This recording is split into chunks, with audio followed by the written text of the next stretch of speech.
and welcome to Rethink the Way You Move. I'm your host, Ace of Ace Elite Services. Now, as you know, Los Angeles is home to celebrities, entertainers, movie stars, athletes, and social media influencers alike. Now, we're going to take a very unique and introspective look into the lives of these figures, all while doing so in the back of some of our most exotic and luxurious vehicles. So, as they say, sit back, relax, and leave the driving up to us.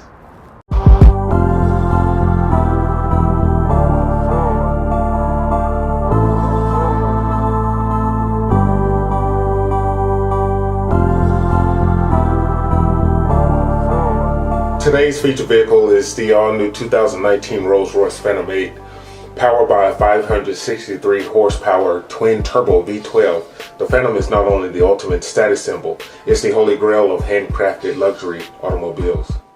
So welcome back to Rethink the Way You Move. I'm your host, Ace, and we have our special guest, Miss Lauren Furbert. How are you? Hey Ace, how are you? I am wonderful. Sunny day in Los Angeles. What could be better? I'm happy to be here. So Lauren, before we get started, who is Lauren? Who am I? I'm a woman. You are what? I'm a black woman. I'm a property manager for a family-owned company. Here in Los Angeles. Here in Los Angeles. I am a black woman who sees just the vast, untapped potential in black men, and I feel like God put it on my heart to use my voice to just encourage, educate, inspire black men to be the best they can be. Nice. So speaking of that, when I first saw you or heard about you, someone had referred me to your social media page. And I always tell people, if you want to find out the pulse of what's going on, not only locally or nationally, look at social media. Right. And so I looked at social media, and the first thing that jumped out to me is your Instagram handle was Love Drive Out Fear. Right. What does that mean? Love drives out fear. Well, I consider myself a woman of God, and when I think about love, it's cliche, but it says love can change the world. I believe that. You know what I'm saying? Love for God, love for yourself, love for humanity. But there's always some kind of weird fear with love. You know what I'm saying? Because sometimes you feel like if you give love and it's not returned, you're at a deficit. Whereas, the way God puts it is, if you give love, it's you can't be at a deficit. You know what I'm saying? Love is a powerful force that and it's unlimited in what you can give. But as humans, we fear, just feeling rejected or off or putting. What led you to start Dear Black Men? Well, at first, how did it start? When did it start? And where is it now? Okay, so it was about two years ago. I was actually in Houston visiting a homegirl of mine, and we were actually at a day party, honestly. And I ran into her from college. She's like, "Oh, I'm with some friends. Come join me, where we are or whatever." And I ended up joining her, and it was a table with maybe 4 or 5 guys or whatever, and then a couple of her homegirls. So I ended up sitting next to this guy. He was a little bit younger than me, in his 20s, black guy. And we just started talking. We're smoking hookah, and he just tells me that he almost shot somebody over road rage. Wow. On his way, and I was just taken aback by that statement. I was just like why? Why would you have given up your freedom in your life over road rage? I'm like, the thing with road rage a lot of times, or the things with other people in general, it's not really about you. You know what I'm saying? We all are going through something, and if we lash out or mistreat somebody, it could just be from our internal situation that's going on. So anyway, he's just like, yeah, I was driving and this dude, he just cut me off, and he's like, I had a gat, he had a gun under the seat, and he's like, I really thought about shooting him. Somebody. Yeah, and I'm road like, rage. yo, so I was like, dude, you're valuable. You have potential in life. You're in your 20s. Why would you And he was like, yeah, you know, like I just recently, you know, he just recently got an opportunity to basically get out the hood.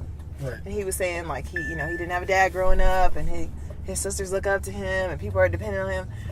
And I got back to the point of like, so why would you have given all of that up? Like what? And he just was like, you know, nobody ever told me I was valuable, honestly. It was shocking to me that he, in all honesty, just said that nobody had ever like spoke positively to him, about him, had never encouraged him, had never told him he had a purpose or potential or anything like that. And you know, he was in his mid-20s. And it's like to never have heard an encouraging word, it was mind-blowing to me. It's a tough pill to swallow. Right. I just think that it just goes back to like people like wanting to withhold their love or withhold their compliment. You know what I'm saying? Like sometimes people feel like, oh, if I give this to you, then what am I gonna have left? Rather than seeing it as like a way to bless them. Even from a parent to a child? If they didn't get it, then it, you know, like it can be that way. So tell me about real estate in California, being a property manager. How many properties do you oversee? Okay, so my dad's an owner builder. He's been doing it a little bit over 20 years now. So we have about 35 properties. We oversee about 104 tenants total. Do you see parallel in elevated purchase prices as well as elevated rental prices? Yeah, the rental prices are definitely going up.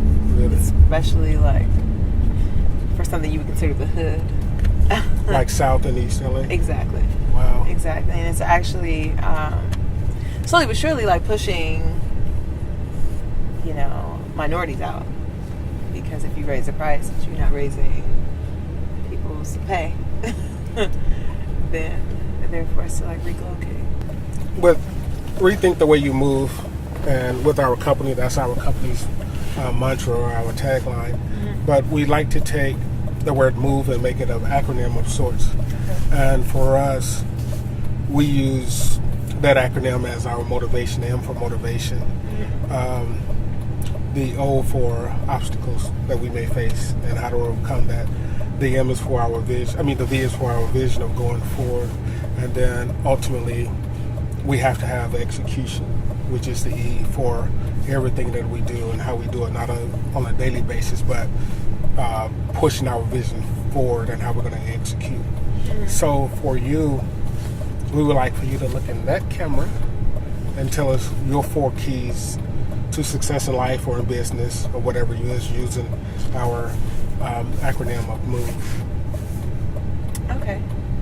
Well, for the season in life that I'm in right now, I would say M can be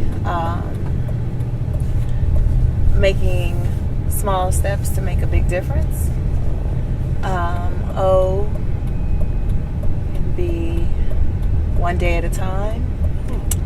V is vision is where you're going and sight is where you are. And E can be everything happens in its divine timing. I like that.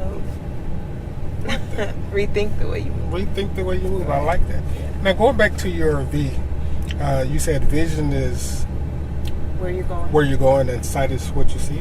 Yeah. Expound on where that. you are. Or sight is where you are. Right.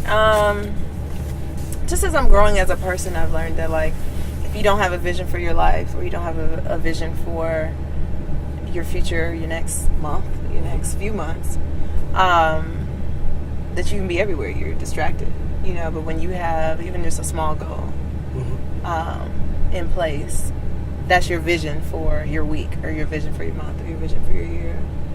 So maybe this last 2 years, I started like setting my intentions at the beginning of the year, and just not necessarily a daily exactly what I'm going to do, but just these are the goals I have for this year, and like trying to make decisions based on those goals I've set in place.